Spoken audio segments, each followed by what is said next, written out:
अभी चंदनवाड़ा के बाद हम लोग विधायक जी के गांव भी जाएंगे और पूर्व विधायक जी के गांव भी जाएंगे। और हमारे चाचा, हमारे गार्जियन रहमान साहब के नाम से जो रहमान सेतु पुल बना था, आज भी अंधकार में है और वहां पे लाशों को फेंका जाता है और किसी को चिंता नहीं है कि वहां लाइट लगाया जाए। तो हम लोग झिटकाही पंचायत जो सटा हुआ है उस पुल से, रहमान सेतु पुल से, और हमारे चाचा, हमारे गार्जियन रहमान साहब हैं, उस पुल को हम लोग अंधेरे में नहीं रहने देंगे। एक एक कहता हूं कि शेर को हराने का कुवत किसी शेर में ही है, शेर के आगे बकरी नहीं जीत सकता है।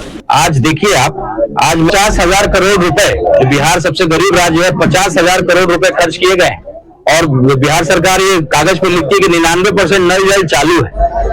तो आज मैं विधायक जी से पूछता हूं कि जो आपने विधानसभा में सवाल उठाया है, जो आज आपने जो समस्या की चर्चा की, अगर आप पहले से जागरूक होते, जब नल जल की काम को करा रहे थे ठेकेदार, अगर आप उस समय जागरूक होते तो ये सुखाड़ में जो आज बिना पानी के लोग तरफ तरफ के जो है बीमार होने की स्थिति में आ गए, ये स्थिति उत्पन्न नहीं होती। और हमारे जो विपक्ष के जो हमारे पूर्व विधायक हैं, अगर आप भी जागरूक होते तो नल जल का जो यहाँ काम हो रहा था आपके पंचायत से लेकर के, आपके गांव से लेकर के, तो आप अगर जागरूक होते तो नल जल को काम ठीक से कराते। हमारे पूर्व विधायक जी कहते हैं कि हम ये काम कराएंगे, वो काम कराएंगे, लोग ही कहते हैं। एक डिबेट में सुन रहा था तो वहीं के लोगों ने कहा कि आप अपने गांव का तो सड़क बना ही नहीं पाए, सपरी का और झिटकाही पंचायत की क्या स्थिति है उसको पूरा ढाका जानता है। तो आप जो अपने पंचायत का काम नहीं करा पाए तो आपसे क्या उम्मीद करें कि आपको दोबारा मौका देंगे तो आप काम कराएंगे। सर, ऐसा की वजह ये है कि जो तुलना हो रही है ना, ये बड़े भाई और छोटे भाई आपस में तुलना करते हैं। उन्होंने अगर कुछ करा दिया तो उनको लगता है कि हमने बहुत कुछ करा दिया, और विपक्ष चूंकि चुप है तो कोई आवाज उठाता नहीं है। और आप जैसे पत्रकार अगर सवाल उठाइएगा तो आपको धमकी दे दिया जाएगा। अब हमारे पत्रकार भाई हैं, उसी गांव के हैं, कुछ चला देते तो उनको धमकी मिलता है। अभी हमारे यूपी से, लखनऊ से MIM के कई पत्रकार आए तो धमकी मिलता है। तो समझदार आदमी जो पवन जायसवाल जी है, वो क्या करते हैं, तुरंत उसको मुद्दे को कहीं ना कहीं कर देते हैं अपना कि भाई हमने उसका संज्ञान लिया और काम किया। लेकिन हमारे फैसल रहमान जी को टिकट मिलेगा कि नूर आलम साहब को टिकट मिलेगा, या एक और जो गुड्डू जी हैं जो पैक्स अध्यक्ष भी हैं, वो भी चर्चा में है। और भी उसके बाद कांग्रेस से आपके जो कैंडिडेट हैं इम्तियाज भाई, वो चर्चा में है। हमारे भाई अभिजीत सिंह जी हैं, वो चर्चा में है, पप्पू यादव जी से जुड़े हुए। तो अभी किसको टिकट मिलेगा वो चिंता का विषय है। जेडीयू के लोगों से बात होती रहती है कि भाई पवन जायसवाल जी बहुत मजबूत नेता है, हो सकता है कि चिरैया से तेजस्वी यादव खुद चुनाव लड़ने आए, और तेजस्वी यादव का टक्कर देने वाला कोई अगर नेता है तो पवन जायसवाल जी है। तो हो सकता है कि पवन जायसवाल जी को चिरैया से कहीं टिकट दे दिया जाए, क्योंकि मजबूत नेता है। तो तेजस्वी यादव को टक्कर तो पवन जायसवाल जी दे सकते हैं। तो तरह तरह की बिहार के लोगों को महाराष्ट्र में जो मारा जा रहा है, मराठी अगर आपको बोलने नहीं आता, आपको प्रताड़ित किया जा रहा है। अगर आप दुकान चलाते हैं, होटल चलाते हैं, तो आपको धमकाया जाता है, मारा जाता है, डराया जाता है। तो ऐसी स्थिति इसीलिए उत्पन्न हो गई है ना, क्योंकि हम बिहारियों को जो है यहाँ कुछ ऑप्शन नहीं है तो बाहर जाना पड़ता है। तो डोमिसाइल जो है, चूंकि नीतीश कुमार जी को प्रधानमंत्री बनने का सपना आया था कि मैं अब देश का प्रधानमंत्री बन सकता हूँ, उसी उत्साहित में, अति उत्साह में उन्होंने इस काम को कर दिया कि मैं प्रधानमंत्री बनूं, इसलिए उन्होंने बाहर के लोगों को अलाउ कर दिया। फिर उसके बाद तबियत अलाउ नहीं किया तो परिस्थितियां बदली है। एक गलती नीतीश कुमार जी से हुई है। अरे भाई, हम तो बिहार में अपने बूथ परिवार अभियान का शुभारंभ किया है, जिसमें हम लोग हर बूथ से 11 सदस्यीय मेंबरशिप का हम लोग कर रहे हैं। उनको आज शपथ ग्रहण करा करके, उनको आई कार्ड पहना करके, जिम्मेदारी का एहसास दिला करके, और एक हम लोग कार्यक्रम करने जा रहे हैं जिसमें हमारे बूथ परिवार सभी सदस्यों के साथ भ्रमण का कार्यक्रम होगा, प्रशिक्षण का कार्यक्रम होगा। हमारी पार्टी बहुत पुरानी पार्टी नहीं है इस इलाके के लिए, इसलिए हम अपनी टीम को बहुत महीन तरीके से ट्रेन करना चाहते हैं। प्रशिक्षण हम लोग आज चंदनवाड़ा पंचायत से शुभारंभ किया है, और इस क्रांतिकारी पंचायत ने एक बड़ा खूबसूरत एक पैगाम भी देने का काम किया है कि जिस तरीके से सुखाड़ की परिस्थिति हो गई है पूरे विधानसभा में, पूरे जिला में, तो आज यहाँ पे जो इस मदरसा को लोग बदनाम किया करते थे, चंदनवाड़ा के मदरसा को, कि ये जो है ISI का एजेंट है, यहाँ पे जो है पाकिस्तानी आतंकवादियों को जो है ट्रेनिंग दिया जाता है। उस मदरसे से एक पैगाम देने का काम चंदनवाड़ा की जनता ने किया है। ये सब लोग हजारों की संख्या में एकत्रित होकर के बरसात के लिए उन्होंने दुआ किया है, और निश्चित रूप से दुआ किया तो ऐसा नहीं है कि केवल मुसलमान के घर पे और खेत में बरसात हो और हिंदू के यहाँ बरसात नहीं हो। एक बहुत खूबसूरत पैगाम चंदनवाड़ा के जामिया मस्जिद से हुआ है। मैं उन लोगों को, तमाम जो इससे जिम्मेदार लोग हैं, उनको बधाई देता हूँ, शुक्रिया अदा करता हूँ। ये पैगाम बहुत अच्छा आपने देने का काम किया है। सुख दुख में जो है एक दूसरे के लिए खड़ा होना, उनके लिए दुआ करना, ये इंसानियत है। तो ये मकसद था कि शुरुआत चंदनवाड़ा से करें, और हम लोग की सबसे बड़ी ताकत है। आज पूरे बिहार से फोन आता है कि भाई हमारे रिश्तेदार चंदनवाड़ा में रहते हैं, वो कह रहे थे आपके बारे में कि भाई आपका वोट बहुत अच्छा है और वहाँ के लोग आपके लिए बहुत एकत्रित होकर के काम कर रहे हैं और एक पैगाम देश में देना चाहते हैं कि AIMIM सेकुलर पार्टी है। दरअसल ओवैसी साहब एक सेकुलर पार्टी के नेता है और एक सेकुलर विचारधारा से किसी हिंदू को जिता करके एक पैगाम देंगे और AIMIM पे जो दाग लोग लगाते हैं कि मुसलमान की पार्टी है, उसको धोने का काम करेंगे। अगर ये हम लोग इसको धोने में सफल हो गए तो आपको पूरे बिहार में कई मुसलमान नेता हम लोग खड़े कर सकते हैं और मुस्लिम लीडरशिप को खड़ा कर सकते हैं। और हम लोग जिस समाज से आते हैं, हम लोग की जनसंख्या नहीं है और तरह तरह के विधायक जो आपने देखा होगा, मीनापुर के विधायक है, उन लोगों ने हमारे फॉरवर्ड समाज को बेइज्जत करने का काम किया कि भाई सिंह शर्मा का जमाना गया और आपको कभी कुछ नहीं मिलेगा। तो हम कुर्बानी देने के लिए शुरू से जाने जाते, इतिहास गवाह है, हम बेशक कुर्बानी और देंगे अगर हमारे पूर्वजों से कुछ गलतियां हुई है, लेकिन अब आपको कोशिश से उतारेंगे और किसी दलित भाई को या किसी मुसलमान भाई को बिहार की कुर्सी पर बैठाने का काम करेंगे। सर,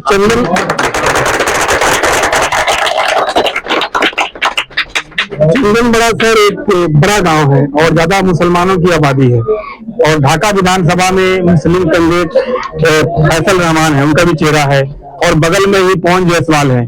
इस जो गांव है ये विधायक के घर से घिरा हुआ है और इस बीच में आप आए हैं, कितनी उम्मीद है यहाँ के मुसलमानों से और इसके बगल के जो कुरिया है वहाँ के जो हिंदू समाज के लोग हैं उनसे कितनी उम्मीदें कर रहे हैं आप? अभी चंदनवाड़ा के बाद हम लोग विधायक जी के गांव भी जाएंगे और पूर्व विधायक जी के गांव भी जाएंगे और हमारे चाचा हमारे गार्जियन रहमान साहब के नाम से जो रहमान सेतु पुल बना था आज भी अंधकार में है और वहां पे लाशों को फेंका जाता है और किसी को चिंता नहीं कि वहां लाइट लगाया जाए। तो हम लोग झिटकाही पंचायत जो सटा हुआ है उस पुल से, रहमान सेतु पुल से, और हमारे चाचा हमारे गार्जियन रहमान साहब हैं, उस पुल को हम लोग अंधेरे में नहीं रहने देंगे। 1-1 रुपए का चंदा हर घर में जाएंगे, उनसे सहयोग मांगेंगे और रहमान सेतु पुल पे हम लोग लाइट लगाने का काम करेंगे।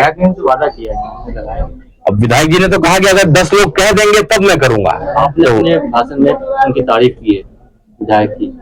बिल्कुल, विधायक जो है एक बहुत मजबूत नेता है, एक जमीनी नेता है और इसलिए मैं कहता हूं कि शेर को हराने का कुवत किसी शेर में ही है। शेर के आगे बकरी नहीं जीत सकता है। आज देखिए आप, आज मैंने जब नल जल की समस्या की बात उठाई, सुखाड़ की, चापाकल के सूखने की बात उठाई, जिस दिन मैंने इस आवाज को उठाया, जो वर्तमान विधायक है उन्होंने पूरे वार्ड मेंबर का एक बैठक बुला लिया, इसमें चर्चा कर दिया। कल उन्होंने विधानसभा में जो है सवाल भी डाल दिया। तो कितने जागरूक है ये दिखाता है और एक नेता है जो निर्दलीय भी चुनाव जीत जाता है। तो उसको अगर हराना है तो एक ताकतवर और सभी समाज को लेकर के जोड़ करके किसी व्यक्ति को जो है ही आप वो ले सकते हैं। पवन जायसवाल जी पिछले बार अगर चुनाव जीते हैं तो 25,000 30,000 जो मुसलमान वोट था उसकी वजह से वो जीते हैं। तो कहीं ना कहीं आप अपने वोट को संभाल नहीं पाए और अगर आप सबको लेकर के चले होते, मेरा परिवार मेरा ससुराल इसी इलाके में है, उन लोगों ने भी एक पैर पे खड़ा होकर के और कई लोगों ने फैसल भाई को एक मौका दिया था लेकिन उस पर वो खड़े नहीं उतर पाए, इसलिए राणा रणजीत सिंह को आज कुर्सी और जगह मिल रहा है और एक नई उम्मीद की तरह, चूंकि लोगों ने मन बना लिया कि बदलाव करेंगे। अब धर्म की राजनीति में एक बार उसको भी मौका दिया, एक बार इसको भी मौका दिया, एक बार एक नए विकल्प को तराशेंगे और नए विकल्प की तरफ एक उम्मीद की तरह बिहार ढाका विधानसभा देख रही है। जल की समस्या है, पानी की समस्या है, लगा दिया कि लेकिन पानी नहीं है। बिल्कुल 50,000 करोड़ रुपए, बिहार सबसे गरीब राज्य है, 50,000 करोड़ रुपए खर्च किए गए और बिहार सरकार ये कागज पे लिखती है कि 99% नल जल चालू है। तो आज मैं विधायक जी से पूछता हूं कि जो आपने विधानसभा में सवाल उठाया है, जो आपने जो समस्या की चर्चा की, अगर आप पहले से जागरूक होते, जब नल जल की काम को करा रहे थे ठेकेदार, अगर आप उस समय जागरूक होते तो ये सुखाड़ में जो आज बिना पानी के लोग तरफ तरफ के जो है बीमार होने की स्थिति में आ गए, ये स्थिति उत्पन्न नहीं होती। और हमारे जो विपक्ष के जो हमारे पूर्व विधायक हैं, अगर आप भी जागरूक होते तो नल जल का जो यहाँ काम हो रहा था आपके पंचायत से लेकर के, आपके गांव से लेकर के, तो आप अगर जागरूक होते तो नल जल को काम ठीक से कराते। हमारे पूर्व विधायक जी कहते हैं कि हम ये काम कराएंगे, वो काम कराएंगे, लोग ही कहते हैं। एक डिबेट में सुन रहा था तो वहीं के लोगों ने कहा कि आप अपने गांव का तो सड़क बना ही नहीं पाए। सफी का और झिटकाही पंचायत की क्या स्थिति है उसको पूरा ढाका जानता है। तो आप जो अपने पंचायत का काम नहीं करा पाए तो आपसे क्या उम्मीद करें कि आपको दोबारा मौका देंगे तो आप काम कराएंगे? सर, ऐसा क्यों हो रहा है? सब नेता जो है वादा कर रहे हैं, चुनाव का समय है और सफाई का आपने भी जिक्र किया, रहमान सेतु का आपने जिक्र किया। रहमान सेतु को लेकर अब भी एक बहस छिड़ा हुआ है। फैसल रहमान जी कहते हैं, कौन सा भी कहते हैं पुल हम ही बना रहे थे, फैसल रहमान पिताजी के आदेश पर बना है पुल, इसको लेकर बड़ी चर्चा है और इसमें लोगों ने सवाल किया, मीडिया ने सवाल किया। तो पवन जायसवाल ने कहा कि 10 लोग कह दे झिटकाई सफाई का तब लगाएं, तो एक सवाल बनता है, उस पुल पर 1000 लोग गुजरते हैं तो झिटकाई सफाई के लोग कहें क्या मकसद है इसका? देखिए, ये बड़ा चिंता का विषय है कि इस तरह की बात अगर कोई जागरूक विधायक अगर कह रहा है कि 10 लोग कह देंगे तो हम बना देंगे। अरे, बड़ा सोच रखना चाहिए। अगर आपको समस्या की जानकारी हो जाती है तो उसको तत्कालीन ठीक कराना चाहिए। किसी ने भी बनाया, किसी के प्रयास से बना हो, ये ढाका तो आपका है, ढाका का एक एक व्यक्ति तो आपका है, तो कहीं ना कहीं अगर आप लाइट लगवा दीजिएगा तो आपका भी नाम होगा। तो आपको अपने काम को बताने की जरूरत नहीं पड़ती है। जिस तरीके से फुलवरिया घाट की स्थिति थी, काम बहुत ढीला पड़ा हुआ था, हम लोग गए, जाकर के उजागर किया, तो वहां के विधायक जागरूक हुए, काम को कराने का काम किया। तो फुलवरिया घाट की बात हम लोग कह रहे हैं, हम लोग ये बिल्कुल 22 साल से 21 साल से बन ही नहीं रहा था, हम लोग जाकर के उस मुद्दे को उठाया और काम तेजी से होने लगा। यही मस्जिद के आगे का सड़क की हालत चंदनबाड़ा की खराब थी, हम लोग जाकर के उसको उजागर करने का, क्योंकि MIM के पास एक डिजिटल ताकत है कि किसी भी छोटे से छोटे मुद्दे को हम बहुत बड़ा बना सकते हैं और वो एक चर्चा का विषय बन जाता है। तो ये ताकत हम लोग के पास है, तो इसका इस्तेमाल हम लोग करते हैं। सर, एक और पुल है, 15 से 1 किलोमीटर पड़ता है, मधु छपरा। इसको लेकर विधायक जी जो प्रेजेंट में है, मंत्री भी हो गए हैं, उन्होंने सदन में बात उठाया, तो उसके बाद भी कोई काम नहीं हो रहा है और लगभग 3 वर्ष हो गया बने हुए, 4 चक्कर का दर्शन नहीं हुआ है। बार मीडिया में दिखाते हैं, लेकिन क्या वजह है? आधिकारिक जांच नहीं होता, सरकार जो सत्ता में बैठे हैं उसको लेकर के करोड़ों का पुल बनाकर छोड़ दिए, आखिर क्या वजह है? इसका क्या प्रयास रहेगा? देखिए, सबसे बड़ी वजह ये है कि जो तुलना हो रही है ना, ये बड़े भाई और छोटे भाई आपस में तुलना करते हैं। उन्होंने अगर कुछ करा दिया तो उनको लगता है कि हमने बहुत कुछ करा दिया, और विपक्ष चूंकि चुप है तो कोई आवाज उठाता नहीं है। और आप जैसे पत्रकार अगर सवाल उठाइएगा तो आपको धमकी दे दिया जाएगा। अब हमारे पत्रकार भाई हैं, उसी गांव के हैं, कुछ चला देता उनको धमकी मिलता है। अभी हमारे यूपी से, लखनऊ से MIM के कई पत्रकार आए तो धमकी मिलता है। तो समझदार आदमी जो पवन जायसवाल जी हैं, वो क्या करते हैं, तुरंत उसको मुद्दे को कहीं ना कहीं कर देते हैं अपना कि भाई हमने उसका संज्ञान लिया और काम किया। लेकिन हमारे जो विपक्ष के जो कहे जाते हैं वो धमकी देने का काम करते हैं। गुंडागिरी से ये नहीं चलाया जाता है। आपको अपना काम करना पड़ेगा, लोगों का विश्वास को जीतना पड़ेगा। इसकी बात आएगी तब आप दूसरी भूमिका में हैं, पक्ष और विपक्ष की भूमिका में हैं। तो जो समस्याएं आपने कही हैं, अगर वर्तमान विधायक जी को लगता है कि हमने ये करा दिया, तो उनको लगता है हमने बहुत कुछ करा दिया, क्योंकि विपक्ष तो कुछ बोलता नहीं है। अगर विपक्ष बोलता रहता तो उनको एहसास दिलाता कि भाई आप कहाँ छूट रहे हैं। अगर आपने रहमान सेतु पुल को बनाया है, दोनों में से जिसने भी बनाया है, तो अगर बनाया तो अच्छी बात है। अरे भाई, जो सच है तो दुनिया जानी जाएगी एक न एक दिन, और उसको और बेहतर करिए। आपके ही लोग हैं, ढाका विधानसभा के लोग, आप दोनों को एक एक बार मौका दिया, एक को तो 2 बार मौका दिया, तो ये आपके लोग हैं, आपके लोगों को सुविधा होगा तो अच्छी बात है। ये सोचना चाहिए, बड़ा भाव रखना चाहिए। असल रहमान जी को टिकट मिलेगा कि नूर आलम साहब को टिकट मिलेगा, या एक और जो गुड्डू जी हैं जो पैक्स अध्यक्ष भी हैं, वो भी चर्चा में है। और भी उसके बाद कांग्रेस से आपके जो कैंडिडेट हैं, इम्तियाज भाई, वो चर्चा में है। हमारे भाई अभिजीत सिंह जी हैं, वो चर्चा में है, पप्पू यादव जी से जुड़े हुए। तो अभी किसको टिकट मिलेगा वो चिंता का विषय है। जेडीयू के लोगों से बात होती है तो कहते हैं कि भाई जेडीयू इस बार अपने खाते में यहाँ का टिकट को लेकर के जाएगी। कुछ लोग तो ये भी कहते हैं कि भाई पवन जायसवाल जी बहुत मजबूत नेता है, हो सकता है कि चिरैया से तेजस्वी यादव खुद चुनाव लड़ने आए, और तेजस्वी यादव का टक्कर देने वाला कोई अगर नेता है तो पवन जायसवाल जी है। तो हो सकता है कि पवन जायसवाल जी को चिरैया से कहीं टिकट दे दिया जाए, क्योंकि मजबूत नेता है। तो तेजस्वी यादव को टक्कर तो पवन जायसवाल जी दे सकते हैं। तो तरह तरह की बातें हैं, तो अब तो निर्णय होगा गठबंधन का क्या प्रारूप होगा।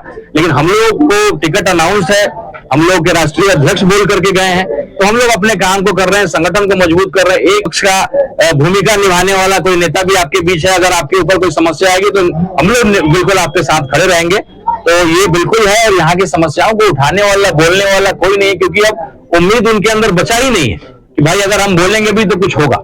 आप ही को मालूम है कि अस्पताल में जो हमारे लहन ढाका के मामला में जो मृत्यु हो गई, या जो शेख वजीर साहब मॉब लिंचिंग के शिकार हुए, जब उनको अस्पताल में ले जाया गया तो ना ऑक्सीजन था, ना डॉक्टर था, ना किसी तरह की व्यवस्था थी, केवल रेफर कर दिया जाता है। तो कम से कम एक कंपाउंडर रेफर करने के लिए होता है। बाकी अस्पताल में जहां आपका कैमरा गया था, वहां तो मुझे लगता है कि वहां तो ना कोई डॉक्टर था, भैंस बांधा हुआ था।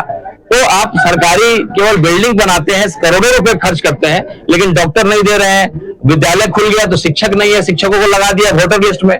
गाय का गिनती हो, भैंस का गिनती हो, किसी का पैखाना रुकवाना हो कि भाई खेत में नहीं करा, तो मास्टर साहब सबसे पहले सारा ड्यूटी मास्टर साहब को दे दीजिए, और शिक्षा को सबसे पीछे, सबसे निचले स्तर पर रख दीजिए। मोदी जी यहाँ आए तो ग्रेजुएशन का जो है डेट को आगे बढ़ा दिया, एग्जाम के डेट को। बताइए, जो ग्रेजुएशन 3 साल का डिग्री 6 साल में नहीं मिलता है, और प्रधानमंत्री आते हैं तो डेट को आगे बढ़ा दिया जाता है। तो ये तो बिहार की शिक्षा व्यवस्था सबसे पिछड़े पायदान पर शिक्षा व्यवस्था को रखते हैं, और टीचर और मास्टर साहब को तो बराबर जो है बेइज्जत करने का काम यहाँ की सरकार करती रहती है। अभी भी कर रहे हैं, कोई सुसाइड ना कर ले, मुझे डर है। शिक्षक लोगों पे जो प्रेशर बनाया गया BLO बना करके, जो SIR हो रहा है उसमें परेशान है एक शिक्षक।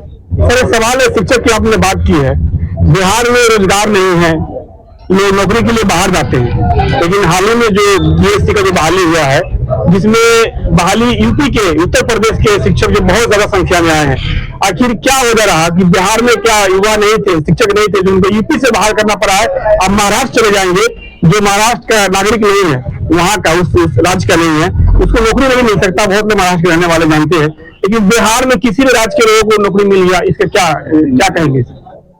बिल्कुल, देखिए बिहार के लोगों को महाराष्ट्र में जो मारा जा रहा है, मराठी अगर आपको बोलने नहीं आता, आपको प्रताड़ित किया जा रहा है, अगर आप दुकान चलाते हैं, होटल चलाते हैं, तो आपको धमकाया जाता है, मारा जाता है, डराया जाता है। तो ऐसी स्थिति इसीलिए उत्पन्न हो गई है ना, क्योंकि हम बिहारियों को जो है यहाँ कुछ ऑप्शन नहीं है तो बाहर जाना पड़ता है। तो डोमिसाइल जो है, चूंकि नीतीश कुमार जी को प्रधानमंत्री बनने का सपना आया था कि मैं अब देश का प्रधानमंत्री बन सकता हूँ, उसी उत्साहित में, अति उत्साह में उन्होंने इस काम को कर दिया कि मैं प्रधानमंत्री बनूं, इसलिए उन्होंने बाहर के लोगों को अलाउ कर दिया। फिर उसके बाद तबियत अलाउ नहीं किया, तो परिस्थितियां बदली है। एक गलती नीतीश कुमार जी से हुई है। अरे भाई, हम तो बिहार के लोग पहले ही रोजगार को तरस रहे हैं, और बाहर के लोग आकर के यहाँ नौकरी कर रहे हैं, बहुत ही सरासर गलत स्टेप है। और हम तो सबसे कमजोर लोग हैं, पेट में खाने को नहीं, उसके घर में AC लगवाइएगा तो क्या फायदा होगा।